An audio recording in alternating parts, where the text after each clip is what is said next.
જો મિત્રો આપણે અગાઉ 11મા ધોરણની અંદર બીજું યુનિટ જોયું હતું વનસ્પતિ અને પ્રાણીઓમાં રચનાકીય આયોજન. એમાં આપણે 5 પાઠમાં વનસ્પતિની બાહ્ય રચના અને અંતસ્થ રચના શીખ્યા અને 7મા પાઠની અંદર 2 અપૃષ્ઠવંશી પ્રાણી વંદો અળસિયું અને 1 પૃષ્ઠવંશી પ્રાણી દેડકો એની વાત શીખ્યા. હવે આપણે એના પછીનું જે આ ત્રીજું યુનિટ છે એની વાત કરીએ છીએ, સેલ બાયોલોજી અથવા તો કોષ વિદ્યા. એની અંદર પહેલું પ્રકરણ છે 8મું, એ કોષ રચનાનું છે. એની અંદર કોષ દિવાલ, કોષરસ સ્તર, કોષ કેન્દ્ર, એની અંદર કોષરસ અને કોષરસમાં જોવા મળતી બધી વિવિધ અંગિકાઓ, રિબોઝોમ, લાઇસોઝોમ, કણાસૂત્ર વગેરે, એ કોષની રચના શીખવાડી છે આપણને. એ આપણે બાકી રાખીએ છીએ. એના પછી 9મું પ્રકરણ છે એ છે જૈવ અણુઓનું, બાયોમોલેક્યુલ્સ અથવા જૈવ અણુઓ, સજીવોમાં જોવા મળતા રસાયણો. મુખ્યત્વે કયા કયા રસાયણો સજીવમાં જોવા મળે એ આપણે પાઠ શીખીએ છીએ. એના પછી 10મો પાઠ છે એ ત્રીજો અને છેલ્લો પાઠ આ યુનિટનો, એ કોષ ચક્ર અને કોષ વિભાજનનો છે. એ પણ આપણે એના પછી રાખીએ છીએ. અહીંયા આપણે વટલું પ્રકરણ છે 8, 9, 10 પૈકીના 9મું જૈવ અણુઓ એનું શીખીએ છીએ. આપણા શરીરમાં જે રસાયણો છે એને મુખ્ય આપણે 2 ભાગમાં વહેંચી શકીએ, કાં તો કાર્બનિક કાં તો અકાર્બનિક.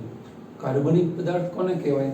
તો જ્યારે જેની અંદર કાર્બન, હાઇડ્રોજન અને ઓક્સિજન આ ત્રણેય તત્વો પછી કોઈ પણ પ્રમાણમાં પણ ત્રણેય તત્વોથી કોઈ સંયોજન બને તો એ સંયોજન કે પદાર્થને કહેવાય કાર્બનિક પદાર્થ.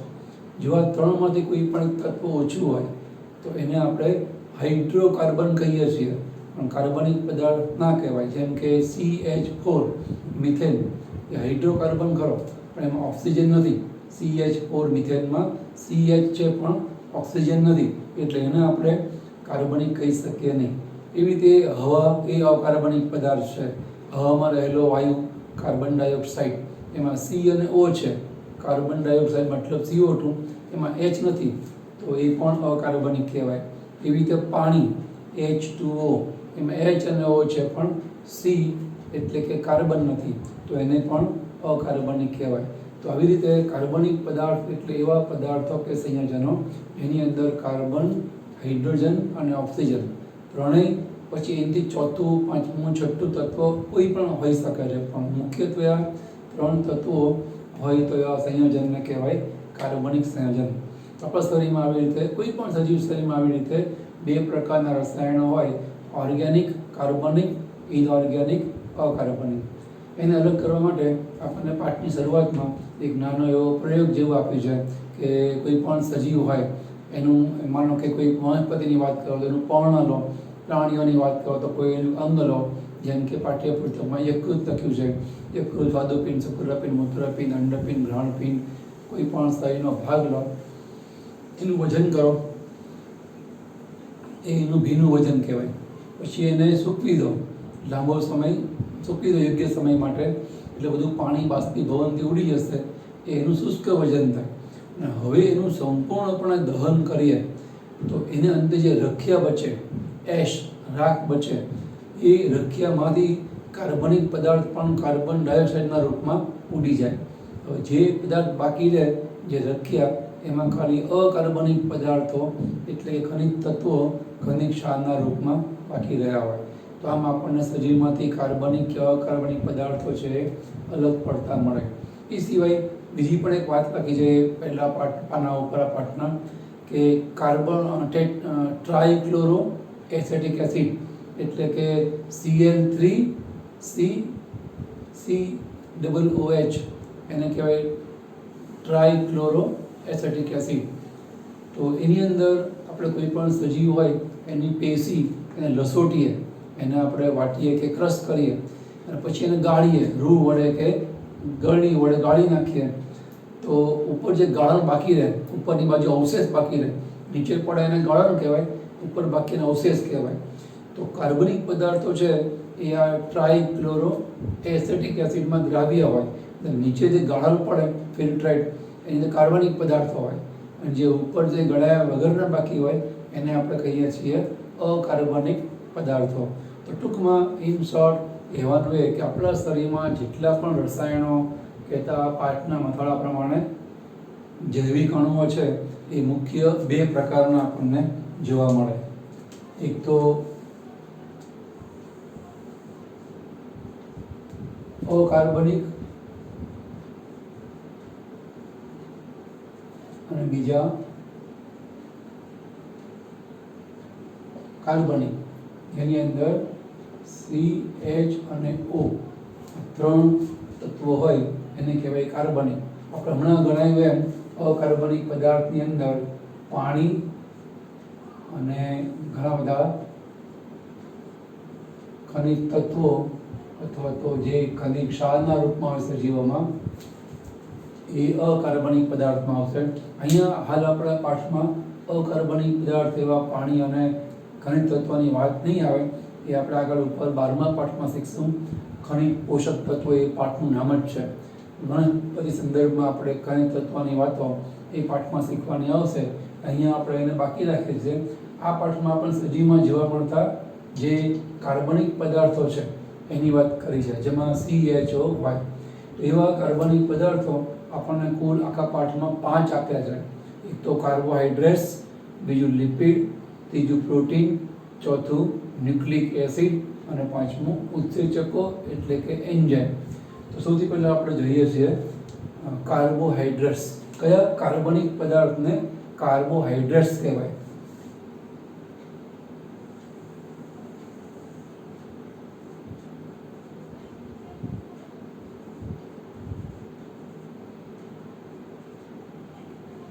કાર્બોહાઈડ્રેટ્સનું ગુજરાતી કાર્બોદિત. અને એકદમ સંધિ છૂટી પાડો તો કાર્બન વત્તા ઉદિત. પાણી એ શબ્દ સાયલેન્ટ રહે. એવી પ્રકારનો કાર્બનિક પદાર્થ એના એક કાર્બન દીઠ એક પાણીનો અણુ એમાં હોય. એટલે પદાર્થ તમે તોડો, એનું વિઘટન કરો, તેમાંથી જેટલા કાર્બનના અણુ છૂટા પડે એટલા પાણીના અણુ છૂટા પડે. તો એવા પદાર્થને કહેવાય કાર્બોહાઈડ્રેટ્સ. કાર્બો એટલે કાર્બન, હાઈડ્રેટ્સનો મતલબ પાણી. એક પાણીના અણુ દીઠ એક કાર્બન અથવા ઉલટું એક કાર્બન દીઠ એક પાણીના અણુ જોડાય જે પદાર્થ બને એને કહેવાય કાર્બોહાઈડ્રેટ્સ અથવા તો ગુજરાતીમાં કાર્બોદિત. એક કાર્બન દીઠ એક પાણીના અણુમાંથી ઉત્પન્ન થાય. ઉદિત થાય મતલબ ઉત્પન્ન થાય. એટલે કેવું થાય? આવું. એક કાર્બન દીઠ પાણીનો એક અણુ. તો કાર્બન 2 હોય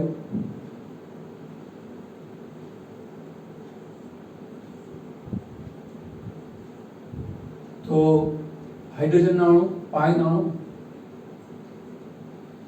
પણ 2 થઈ જાય. આ 3 હોય તો આ પણ 3 થઈ જાય. એનો મતલબ થયો કે જ્યારે કાર્બોહાઈડ્રેટ્સની અંદર પ્રત્યેક એક કાર્બન દીઠ એક પાણીનો અણુ હોય તો એનો મતલબ એવો થાય કે અહીંયા કંઈ ના હોય એટલે એક તો હોય જ. તો જ્યારે એવા કાર્બનિક પદાર્થ કે જેમાં CHO 1:2:1 માત્રામાં હોય, CHO 1:2:1 માત્રામાં હોય તો એને આપણે કહીએ છીએ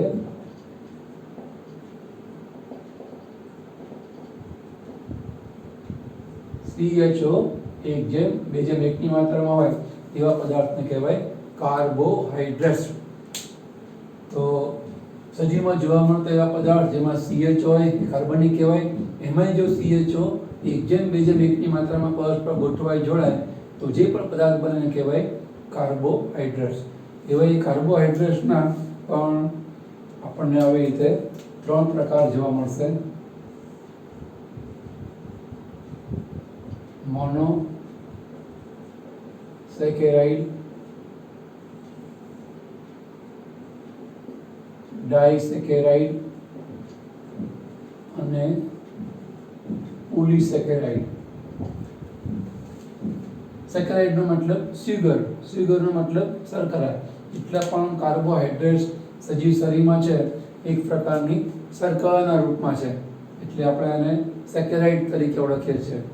જો એવી પ્રકારનો કાર્બોહાઈડ્રેટ્સ કે જેનું જળ વિભાજન ન થાય, જેનું વિઘટન હવે આગળ ઉપર થઈ શકે નહીં, એવો સાદામાં સાદો કાર્બોહાઈડ્રેટ્સ એને કહેવાય મોનોસેકેરાઇડ. મોનોસેકેરાઇડના બે અણુઓ પરસ્પર ભેગા મળીને જોડાય બંધથી એને કહેવાય ડાયસેકેરાઇડ. અને 3 કે 3 કરતાં વધારે મોનોસેકેરાઇડ પરસ્પર જોડાય તો એને કહેવાય પોલિસેકેરાઇડ. પહેલા આપણે જોઈએ મોનોસેકેરાઇડ. આપણે હમણાં કીધું એમ જેનું જોડી વિભાજન ન થાય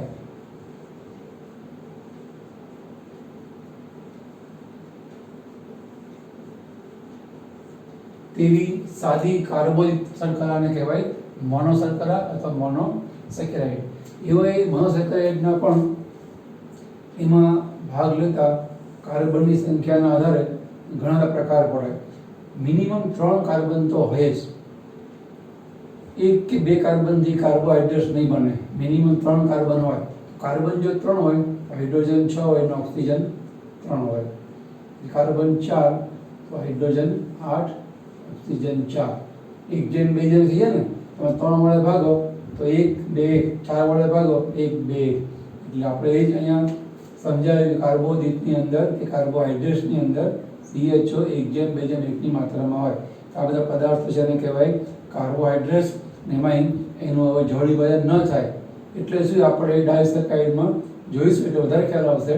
જોડી વિભાજન એટલે શું ને કેમ ન થાય એ તમને એ વખતે ખબર પડશે. પણ અહીંયા એવી સાદી શર્કરા છે એને કહેવાય મોનોસેકેરાઇડ. પછી કાર્બન 5 હોય, હાઇડ્રોજન 10 અને ઓક્સિજન 5. એવી રીતે કાર્બન 6 હોય તો આ 12, ઓક્સિજન 6. હજુ પણ આગળ આ પ્રકારો કાર્બનની સંખ્યા જે વધે તમે આપી શકો. અહીંયા આગળ ટકે છે પાઠમાં આપણને આટલું આપેલું છે. અહીંયા આ કાર્બનની સંખ્યા પ્રમાણે આ બધા મોનોસેકેરાઇડના નામ હોય. અહીંયા 3 કાર્બન છે એવા મોનોસેકેરાઇડને કહેવાય ટ્રાયોઝ. અહીંયા 4 છે એને કહેવાય ટેટ્રોઝ, પેન્ટોઝ. પછી હેક્ઝોઝ. 7 હોય તો હેપ્ટોઝ, 8 હોય તો ઓક્ટોઝ. 9 કાર્બન હોય તો C9, H18 અને O9 તો એને કહેવાય નેનોઝ. અને C10 તો H20 અને O10 એને કહેવાય ડેકોઝ. તો આવી રીતે કાર્બનની સંખ્યાના આધારે આ વિવિધ પ્રકારના મોનોસેકેરાઇડ આપણને જોવા મળે. એમાંય આપણા શરીરમાં મહત્તમ જો કોઈ જોવા મળતા હોય એ 3 મોનોસેકેરાઇડ છે: ટ્રાયોઝ, પેન્ટોઝ અને હેક્ઝોઝ. એટલે અગત્યના અથવા મુખ્ય કહેવાય. ટેટ્રોઝ પણ જોવા મળે. એના પછી આવશે હેપ્ટોઝ, ઓક્ટોઝ પણ જોવા મળે. તો એનું પ્રમાણ જેટલું પ્રમાણ હેક્ઝોઝ, પેન્ટોઝ, ટ્રાયોઝનું એટલું ના હોય. એ કભી કભી ઉત્પન્ન થાય અને બહુ ઓછી માત્રામાં હોય. આપણા શરીરમાં આ 3 શર્કરાઓ પરમેનન્ટ રહે છે. હર 5-6 આપણે એની જરૂર પડે. એટલે 3 પ્રકારના મોનોસેકેરાઇડ આપણા શરીર માટે અતિ અગત્યના કહેવાય. એને પછી 2 પ્રકાર હોય. એ મોનોસેકેરાઇડની અંદર એક ક્રિયાશીલ સમૂહ હોય, કાં તો આલ્ડીહાઇડ અને કાં તો કીટોન સમૂહ. આલ્ડીહાઇડ સમૂહ એટલે તમે કેમિસ્ટ્રી તો એટલું જાણો જ છો, CHO એને આલ્ડીહાઇડ સમૂહ કહેવાય. અને એ જો આ મોનોસેકેરાઇડમાં કોઈ પણ હોય તો આપણે 3 ભણીએ છીએ, પણ જે પણ બધું આપણે કહીએ છીએ બધા પ્રકારના મોનોસેકેરાઇડને લાગુ પડે. તો એમાં તો પહેલા કાર્બન ઉપર હોય. આની અંદર જો આલ્ડીહાઇડ સમૂહ હોય તો એ પહેલા કાર્બન ઉપર હોય. અને કાં તો બીજો કીટોન સમૂહ હોય, CO એને કહેવાય કીટોન સમૂહ, અને એ હંમેશા બીજા કાર્બનની ઉપર જોવા મળે. બેમાંથી કોઈ પણ એક ક્રિયાશીલ સમૂહ આઈધર આલ્ડીહાઇડ ઓર કીટોન એમાં હાજર હોય. કોઈ દિવસ 2 જોડે હાજર ના હોય. તો જો આ મોનોસેકેરાઇડની અંદર આલ્ડીહાઇડ સમૂહ હાજર હોય તો એને કહેવાય આલ્ડો ટ્રાયોઝ. અને જો એમાં કીટોન સમૂહ હાજર હોય તો એને કહેવાય કીટો ટ્રાયોઝ. એવી રીતે અહીંયા પણ આલ્ડીહાઇડ સમૂહયુક્ત આલ્ડોપેન્ટોઝ અને કીટોન સમૂહયુક્ત કીટોપેન્ટોઝ. અહીંયા પણ આલ્ડીહાઇડ સમૂહયુક્ત આલ્ડોહેક્ઝોઝ અને કીટોન સમૂહયુક્ત કીટોહેક્ઝોઝ. આ અહીંયા આપણે એના અણુસૂત્ર આપેલા છે, એટમિક ફોર્મ્યુલા એટલે અણુસૂત્રો. હવે આપણે એને જોઈએ છીએ બંધારણીય સૂત્રો, સ્ટ્રક્ચરલ ફોર્મ્યુલા. એ કેવી રીતે બંધારણમાં બધા CHO 3 6 3 ગોઠવાયેલા હોય. તો તમે જો આપણે પહેલાં આલ્ડોટ્રાયોડની વાત કરીએ. આપણે હમણાં કીધું એમ આલ્ડીહાઇડ અથવા કીટોન સમૂહ એ આ મહાસેકાઇડમાં બેમાંથી ક્રિયાશીલ સમૂહ હાજર હોય જ, તો જેને કહેવાય મોનોડાઇકેપોલિસેકાઇડ પ્રકારની કાર્બોહાઈડ્રેટ શર્કરા. આલ્ડીહાઇડ સમૂહ પહેલા કાર્બન ઉપર હોય, કીટોન સમૂહ હંમેશા બીજા કાર્બન ઉપર હોય. તો પહેલાં આપણે આલ્ડોટ્રાયોડનું આ જે અણુસૂત્ર છે એના આધારે આપણે એનું બંધારણીય સૂત્ર બતાવી રહ્યા છીએ. તેમાં કાર્બન છે 3 છે આવી રીતે. જેની અંદર કાર્બનની સંખ્યા 4 હોય એ આપણને ખ્યાલ છે. હવે ઓક્સિજન મૂકવાના એ 3 છે, એની સંખ્યા 2 હોય. તમે કેમિસ્ટ્રીમાં બધા બંધારણ સૂત્રમાં 18 લખતા હશો હોરિઝોન્ટલ, અને બાયોકેમિસ્ટ્રીમાં આપણે એને વર્ટિકલ લખીએ છીએ. હવે તમે જુઓ આ 3 ના 3 6 અને આ ઉપર નીચે 2 8 સંયોજકતા બાકી છે. એની સામે આપણી પાસે હવે એક સંયોજકતાવાળા હાઇડ્રોજન 6 જ બાકી છે. તો અહીંયા 6 સંયોજકતા ઉપર આપણે 6H મૂકી શકીએ, પણ સંયોજકો 8 છે. તો અહીં શું કરવાનું કે આપણે અહીંયા આલ્ડોટ્રાયોડ જોઈએ છે. આલ્ડોટ્રાયોડનો મતલબ CHO નામનો આલ્ડીહાઇડ સમૂહ પહેલા કાર્બન ઉપર હોવો જોઈએ. તો આપણે અહીંથી એક H લઈ અને આપણે આને આલ્ડીહાઇડ બનાવીએ. કેવી રીતે? આ કાર્બનની સંયોજકતા અને આ ઓક્સિજન સંયોજકતા કાઢી નાખવાની, અહીંયા ડબલ બોન્ડ મૂકી દઈએ. એટલે હવે તમે જો 2 સંયોજકતા ઘટી એટલે પણ 6 થઈ ગઈ. હવે તમે અહીંયા મૂકી દો 1 2 3 4 5 અને 6. આને કહેવાય આલ્ડોટ્રાયોડ, અથવા આલ્ડોટ્રાયોડનું પર્ટિક્યુલર નામ છે એને કહેવાય ગ્લિસરાલ્ડીહાઇડ. હવે કીટોટ્રાયોડ જોઈએ આપણે. એમાં પણ અણુ સરખું જ છે, C3H6O3. એનું બંધારણ જુદું હોય. હવે એમાં આલ્ડીહાઇડ સમૂહ નહીં, કીટોન સમૂહ આવશે બીજા કાર્બનની ઉપર. તમે જુઓ આવી રીતે 3 કાર્બન, એની 4 સંયોજકતા, એમાં ઓક્સિજન 3, એની 2 સંયોજકતા, 1 2 સાથે થઈ ગઈ, 2 બાજુ લખી 2 સાથે થઈ ગઈ. હવે તમે જુઓ અહીંયા 3 4 5 6 7 ને 8 સંયોજકતા બાકી છે. આપણી પાસે હાઇડ્રોજન 6 જ છે 8 ના બદલે. અહીંયા હવે આપણે આ કીટોટ્રાયોડ જોઈએ છે. અહીંયા આપણે 1 અને 2 સંયોજક કાઢી નાખવાની, અહીંયા ડબલ બોન્ડ મૂકી દેવાનું.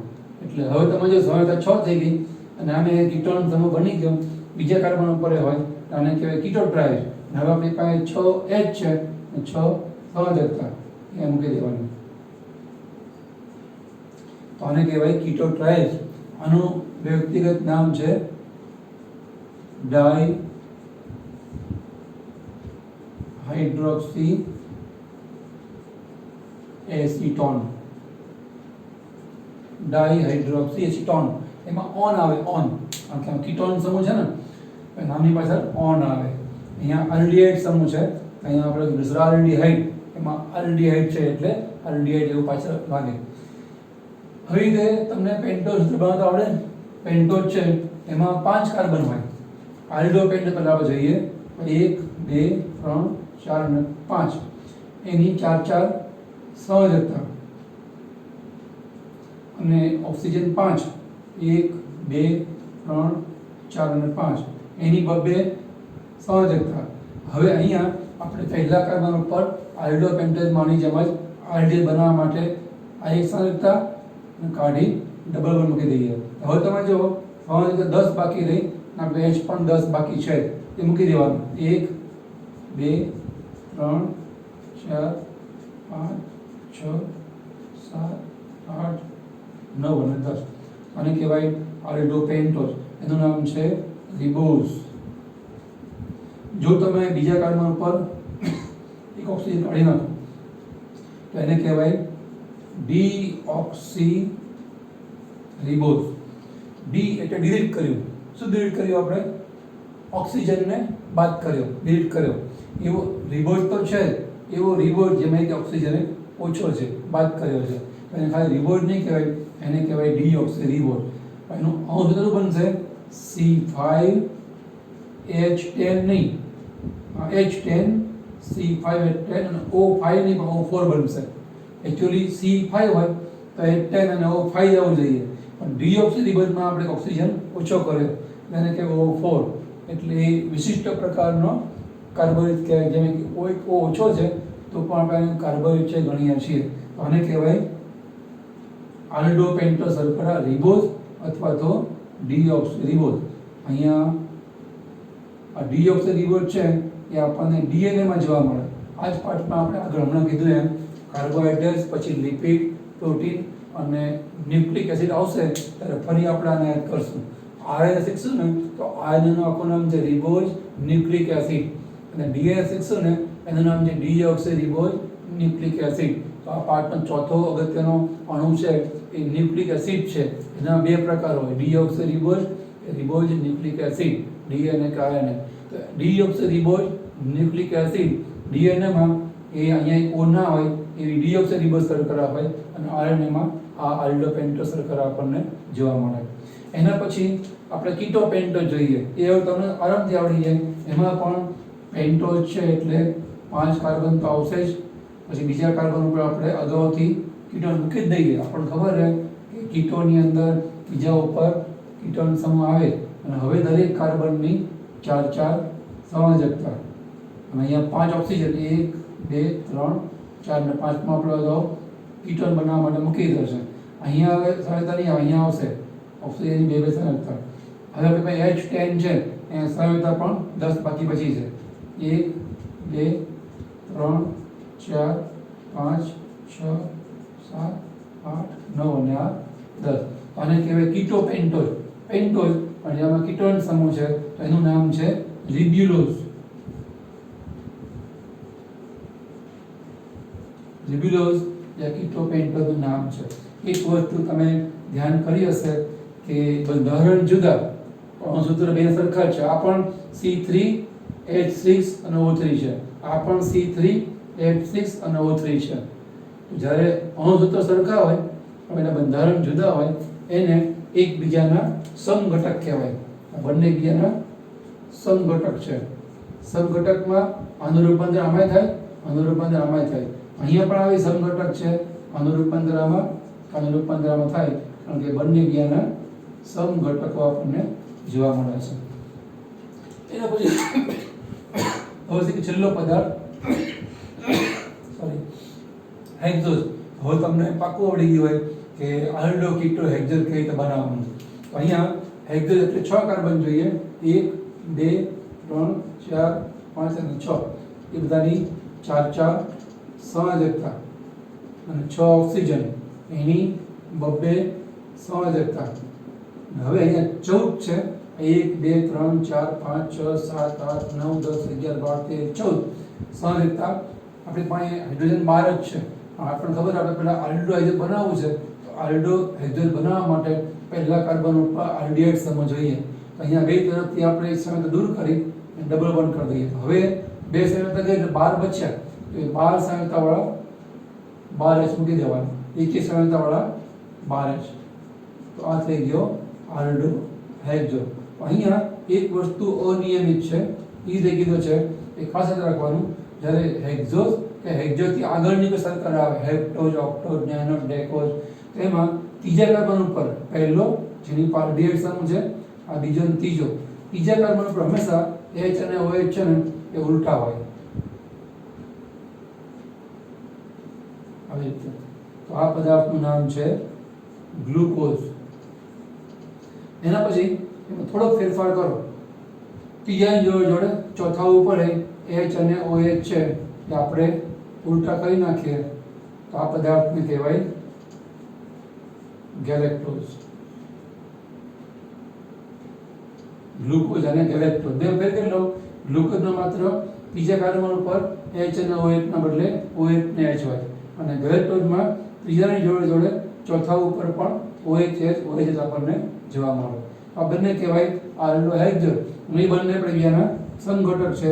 આનું રૂપાંતર થઈ શકે. સમઘટકમાં એવું થાય. એના અણુસૂત્રો સરખા બંને C5H10O5 છે. ખાલી ગોઠવણી બદલાય છે, બંધારણ બદલાય છે તો એને એકબીજાના સમઘટક કહેવાય.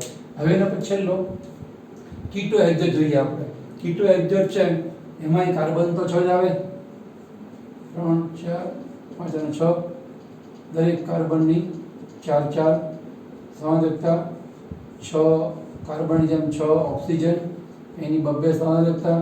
અહીંયા આપણે બનાવવું છે કીટો, એટલે બીજા કાર્બન ઉપર આપણે એક સંયોજકતા બે તરફની કાઢી કાર્બન અને ઓક્સિજનની ડબલ બોન્ડ મૂકી દેવાનો અને કહેવાય કીટો હેક્ઝર.